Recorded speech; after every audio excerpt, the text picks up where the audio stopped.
My primary goal going into the Gauntlet that started yesterday was to not really take it too seriously, try to do decently, at least improve over how I've done in the Gauntlet in the past, but, I'm not going to go real hard and push it, which I've never really done. The Gauntlet style, the don't sleep and go really, really hard type of approach and playing games, I'm just too old for that. Along with that, I wanted to take the time while I was streaming to kind of do spot checks and make it more interesting for the people that were watching the stream and periodically check in on the status of all of the players. It was really cool to see periodically every couple of hours what people were doing with their builds, like how are they scaling offense or defense, how are they kind of dealing with some bad RNG or good RNG, and how are they pushing it, and especially checking their streams and seeing how quickly they were just blasting through everything. And I found that a really fun and educational experience to do while I was streaming. And for the character that I was playing, I didn't really have a plan. Basically just going with the flow and trying to see if something could inspire me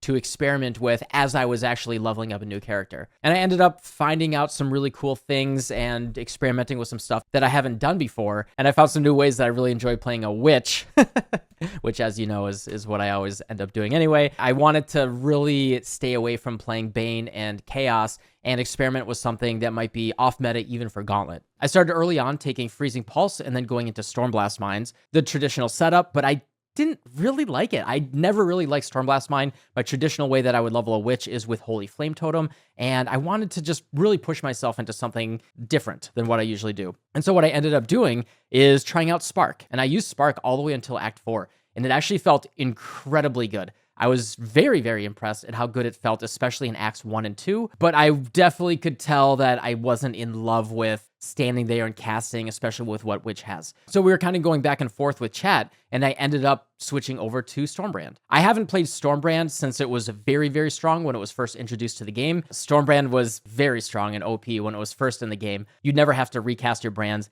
and it would explode the entire screen. It was incredible. The damage did start to fall off a little bit in Act 10, at least in this configuration. I'm using Elemental Overload right now. The standard elemental setup for a Witch or a Templar. Just get that Elemental Overload, so it's like a non-crit based build. And this was the easiest Katava kill I've ever had in a Gauntlet. Now, the way that I play Gauntlet is very conservative. The way that I play hardcore in general is I play very slow and methodical. I take my time. If I ever see my HP go low, I get out and I figure out what's wrong and what I can fix. This is not a build that is really intended for speed races or anything like that.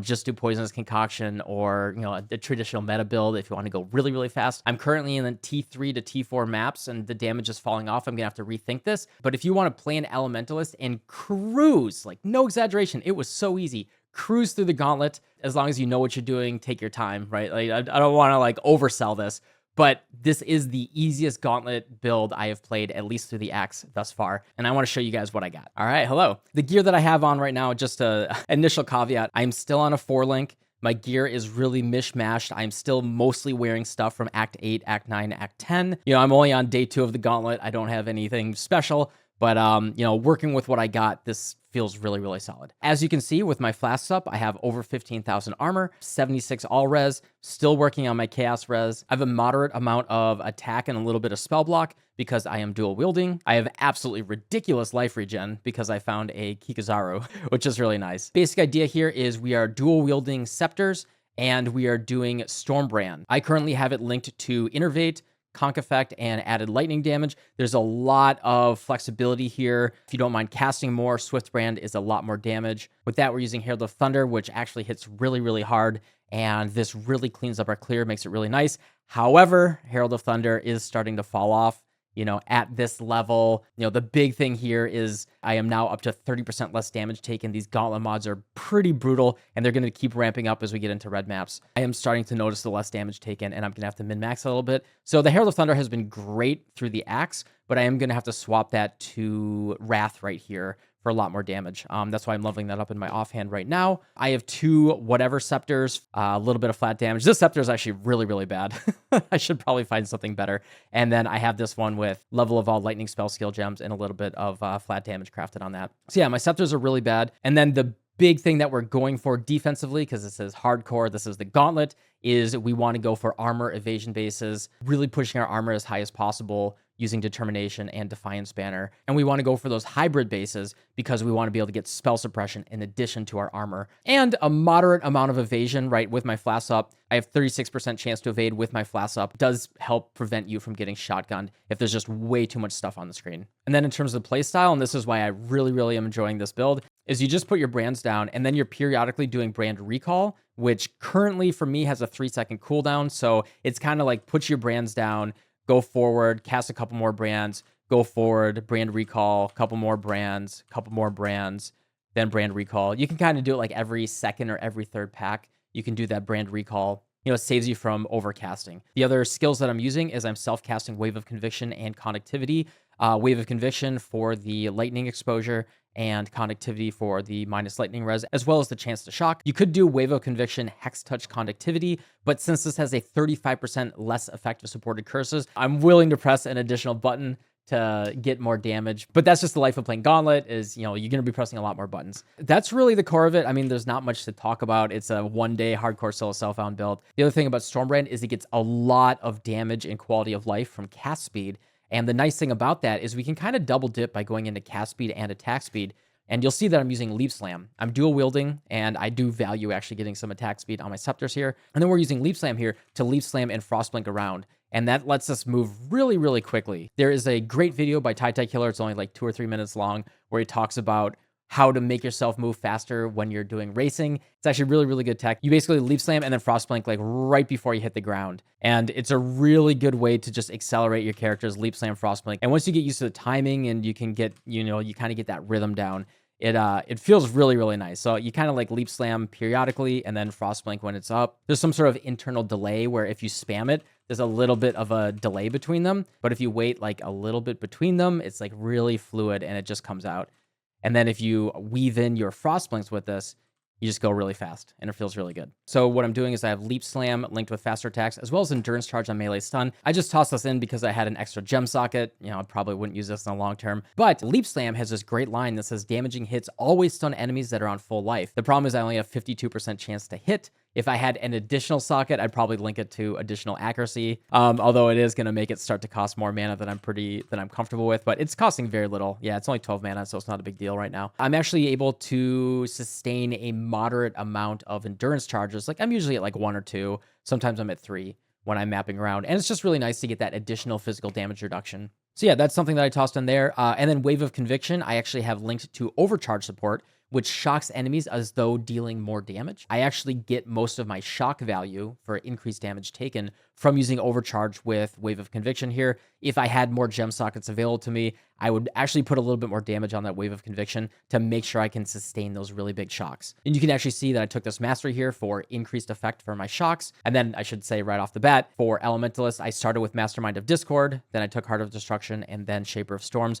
I am actually not sure what I'm going to take last. It's kind of a 50-50 between Shaper of Winter or Bastion of Elements if I stay with this build. It's entirely possible I just grab Shaper Flames and I go Ignite. I am not 100% married to playing this, but like I said, for getting through the axe, this did feel really nice. Molten Shell, cast some damage taken. We got Brand Recall here for periodically casting it. And that is it. Yeah, Frostblink with Arcane Surge, and that's the build. You want to just like put your brands down and then Leap Slam around. And you just kind of go forward. And yeah, this is the Gauntlet. And it's a really fast build for, you know, when you get to Blood Aqueducts especially. I was able to level up really quickly here, you know, getting a ton of XP. Like, it felt this fast and this fluid right when I got to Blood Aqueducts. You know, it's not on the tier of Poisonous Concoction Occultist, but it's fast. It's really defensible and strong. You know, with the Kikazaru, I have less effective curses on me. Sorry, it's like hard to talk while I'm doing this in hardcore Gauntlet. It's a little scary. And then I also have Anointed Flesh, trying to get less effect of shock on me as well. I want to get at least 100% shock immunity here, so I don't have to worry about that. Like, shock is one of those silent killers that I think a lot of people die to that they don't notice. But yeah, you can also see that I have over 4,100 life.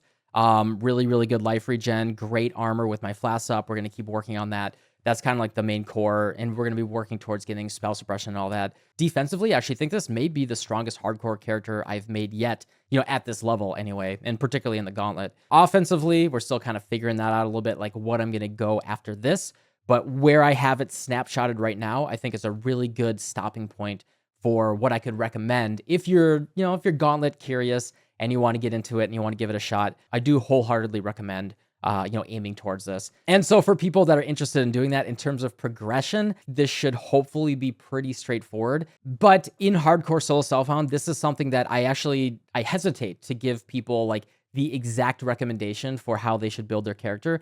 Because if you have really, really good defensive gear, you can go for the damaging nodes quicker. If you don't have as much defensive gear, you maybe want to go for life nodes a little bit sooner and then grab the offense a little bit later. It's really important to understand that this is all fluid and there is no actual rote set of nodes to take. It's really based on how comfortable you are with how things are progressing, and you need to dynamically problem solve based on what you see. This build that I have right now, I just made up in the Gauntlet in the past 24 hours. It's all about that problem solving and be able to figure things out on the fly and understanding, like if you're going to do something this challenging, really take a lot of time and think about what you're doing and how things are going and adapt based on what you find. Like in the back of my head, right, I'm already thinking, okay, well, I have cold and lightning res on these boots, but I would like to change that to cold and chaos res.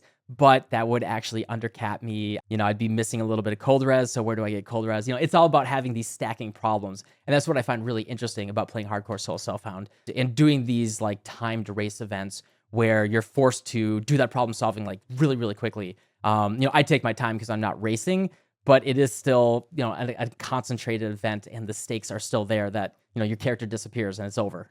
You can go again, right? But that run, however, is over. You got to really try it. And I really enjoyed that process. And I encourage you all to give it a shot. There's nothing lost. If you're going to play Path of Exile anyway, there's nothing lost by spending the time playing and forcing yourself to improve and seeing how far you can push yourself. This is my best Gauntlet run so far. Like, in the past, I've never really pushed myself in Gauntlet. Like, I'd kill Katava and then I'm done. But this one, I want to go to level 90 and maybe even beyond. Maybe go for, one or two of those fun bounties there. And I want to see what I can do. Just wanted to show you guys what I've done so far. But yeah, thanks for watching. I'm probably going to take the rest of the evening off, and I'll be back tomorrow streaming and popping back in the Gauntlet and seeing how it goes. So yeah, thanks for watching. I'll see y'all tomorrow. Goodbye.